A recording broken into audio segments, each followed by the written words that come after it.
Uruguay had the chances, Uruguay had the XG, Uruguay had 65% of the ball, and somehow Uruguay could not hold on.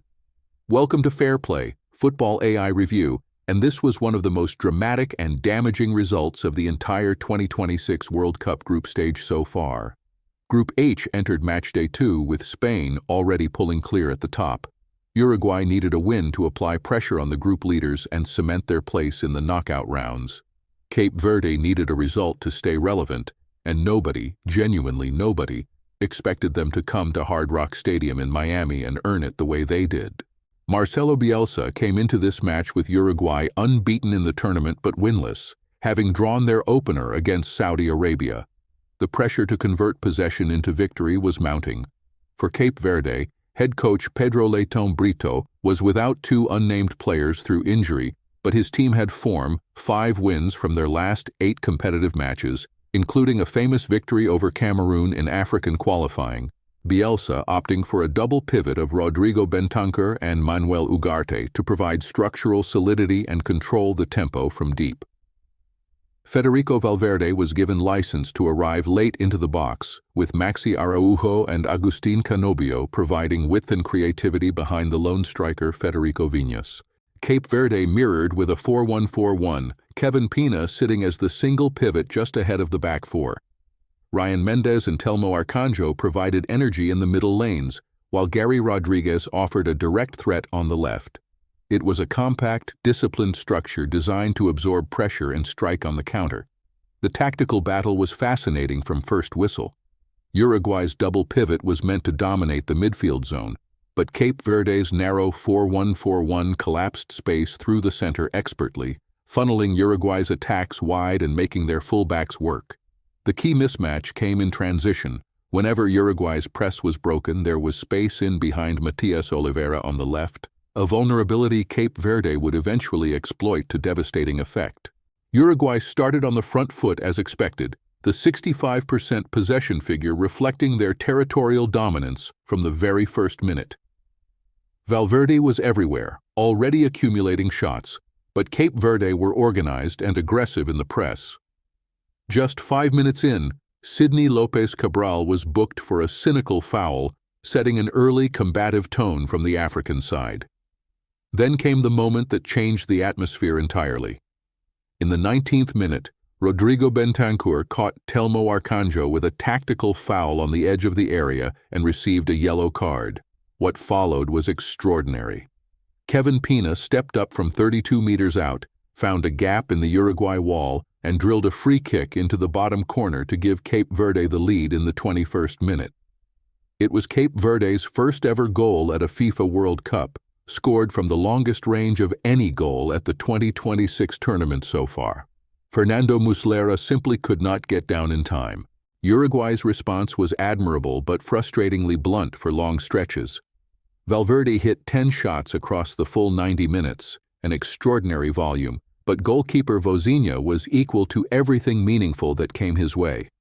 The Cape Verde stopper made 7 saves in total, and in the first half specifically he was outstanding, denying Uruguay's mounting pressure on multiple occasions to keep the scoreline at 1-0 heading toward halftime. As the clock ticked toward 44 minutes, the breakthrough finally arrived, and it came in chaotic, fortune-aided fashion. Sidney Lopes Cabral, under pressure from Bentancur, headed the ball against his own post. Maxi Araujo was sharpest to react, stooping to nod in the rebound with goalkeeper Vozinha stranded. 1-1, and Uruguay had their lifeline. They did not stop there. In the 6th minute of first half added time, Uruguay completed a stunning 2-minute turnaround.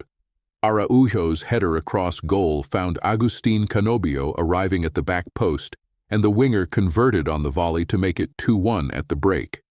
It was a breathtaking end to the first half. Uruguay had gone from behind to in front in the space of 90 seconds of football. At halftime, Bielsa had every reason to believe the job was done. His side led, had the momentum, and Cape Verde had been pushed back. But Uruguay's control in possession was not translating into clean defensive shape, and the vulnerability on Oliveira's side had not been addressed. Leitão Brito made an immediate change, bringing on Deroy Duarte at the start of the second half in place of the injured Telmo Arcanjo. Then came the calamity. In the 58th minute, with Matias Oliveira picking up a yellow card for a foul moments later, the warning signs were flashing for Uruguay. The real damage, though, came at the 61st minute. Oliveira played a dreadful sideways pass that was far too slow, drawing Fernando Muslera well out of his penalty area and into no man's land. Cape Verde substitute Helio Varela, who had entered just 3 minutes earlier in the double change at 58 minutes alongside Nuno da Costa, seized the loose ball and tapped it into an empty net. 2-2, an equalizer born entirely out of defensive carelessness. The double substitution by Leitão Brito at 58 minutes, Helio Varela and Nuno da Costa replacing Gary Rodriguez and Benchimol, was a masterstroke in retrospect. Varela had been on the pitch for barely 3 minutes when he scored. The injection of fresh legs and directness immediately paid dividends, and Uruguay's defensive unit was caught entirely cold. Bielsa responded at 70 minutes with his own double substitution, introducing Darwin Núñez and Nicolás de la Cruz for Manuel Ugarte and Federico Viñas, respectively. Núñez brought his physical presence and direct running, while de la Cruz added technical quality in tight spaces. The pair combined for 19 minutes and 3 combined shots, but neither could find the decisive moment to restore Uruguay's lead. Brian Rodriguez replaced the exhausted Maxi Araujo at 81 minutes. Araujo had been extraordinary: 2 goals, 4 shots on target, and relentless movement. And his removal was entirely understandable, though Uruguay lost their most dangerous outlet in the final minutes when they needed it most. There were no red cards in this match, and while the yellow cards influenced the narrative, particularly Bentancur's foul that preceded Cape Verde's opener, the discipline picture was largely manageable for both sides. Cape Verde's Dani Borges picking up a booking in the 90th plus minute was the final card of a feisty evening. The decisive moment of this match was Matias Oliveira's misdirected pass in the 61st minute. Not a defensive lapse under pressure, not an unlucky bounce. A simple, avoidable error that handed Cape Verde an open net. In a match where Uruguay generated an XG of 1.94 against Cape Verde's 0.44, the difference between winning and drawing came down entirely to one catastrophic moment of individual error rather than any tactical failing. Possession told the story of Uruguay's dominance: 65% of the ball, 511 passes with 82% accuracy, 11 corners, and 81 dangerous attacks compared to Cape Verde's 19. But what the stats cannot capture is the quality of the end product. Uruguay dominated territory but created fewer clean chances than the raw numbers suggest. Their XG of 1.94 was respectable but not dominant for a side with 17 shots. Uruguay managed 17 shots in total, with only 2 on target according to the match data, a strikingly poor conversion of volume into genuine threat. Valverde's 10 shots were remarkable for a midfielder, but reflected the scattergun nature of Uruguay's attacking play. Cape Verde, despite just 12 shots and an XG of 0.44, scored twice.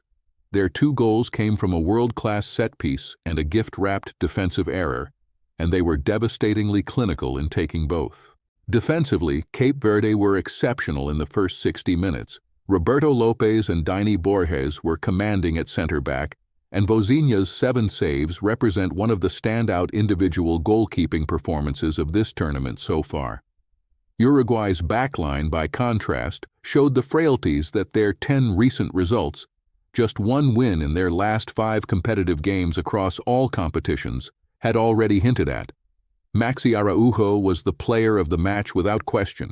He scored the equalizer, assisted the go-ahead goal, registered 3 shots on target across 4 total efforts, and was the one Uruguay player who consistently found the pocket of space that Cape Verde's defensive shape was designed to eliminate. Already on 2 World Cup goals, he is emerging as one of the tournament's early standout performers. For Cape Verde, Kevin Pina was magnificent. His free-kick goal was not just technically outstanding, struck from 32 meters into the bottom corner, but it showed composure and belief that set the tone for everything that followed.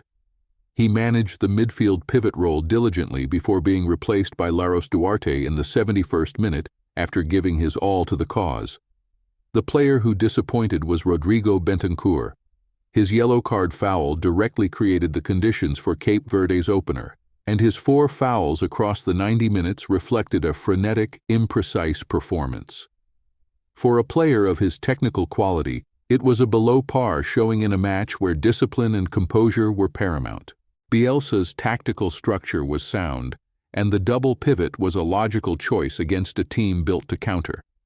But the defensive organization under sustained pressure left much to be desired, and the failure to address the space behind Oliveira, which was visible from early in the first half, was a genuine oversight. Leitão Brito, for his part, got his substitutions exactly right, with Varela's introduction at 58 minutes proving the decisive intervention. This is the first time these two nations have ever met at a World Cup, and it could hardly have been more dramatic. Cape Verde have now drawn at a World Cup in their debut tournament, and they will take enormous psychological confidence from the knowledge that they led Uruguay and then recovered from being behind to draw. Uruguay, meanwhile, must confront the reality that their mental resilience in tight moments remains a concern. Uruguay's recent form is mixed at best: 2 wins, 2 draws, and a loss in their last 5, with the loss coming against Paraguay and the draws against Chile and Saudi Arabia, suggesting a team struggling to impose their quality consistently.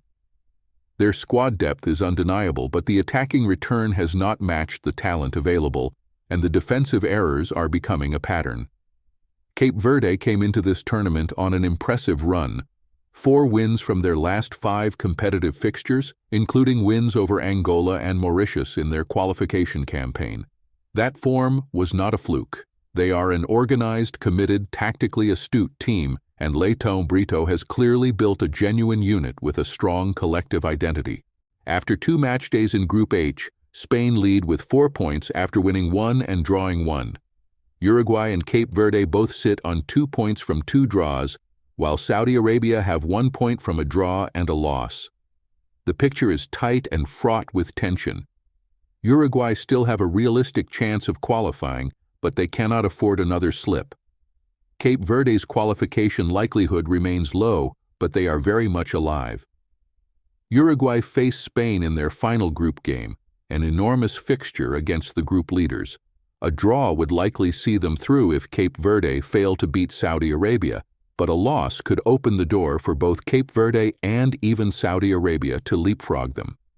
Cape Verde against Saudi Arabia is genuinely a winnable game for Leitão Brito's men, and with a win they could yet spring the greatest surprise of the group stage. The mathematics remain open, and the drama is far from over. Uruguay will qualify from Group H, but not without a scare. Their quality across the squad is too great to be denied over 3 games, but if Bielsa cannot tighten the defensive structure before facing Spain, the consequence could be elimination rather than a round of 16 finish. Cape Verde will need to beat Saudi Arabia and hope for a result elsewhere, which is possible but improbable given their squad depth and the fatigue of a long tournament cycle. This was a match that had everything: a historic first World Cup goal, a stunning 2-minute first-half turnaround, and a 61st-minute equalizer born from pure defensive chaos. It was the kind of football the World Cup was made for, and Cape Verde more than earned their point against one of South America's most storied nations. Thank you for watching FairPlay Football AI Review. Up next in Group H, it is Uruguay versus Spain, a fixture with genuine elimination stakes, and in Miami, Cape Verde will know exactly what they need against Saudi Arabia. These are the moments that define tournaments. Do not miss them. That's the FairPlay verdict on this one. If you want more analysis like this, follow us, find us on YouTube, Instagram, and TikTok at FairPlay AI, and follow Anthony personally on X at Anthony Fairplay. See you next match.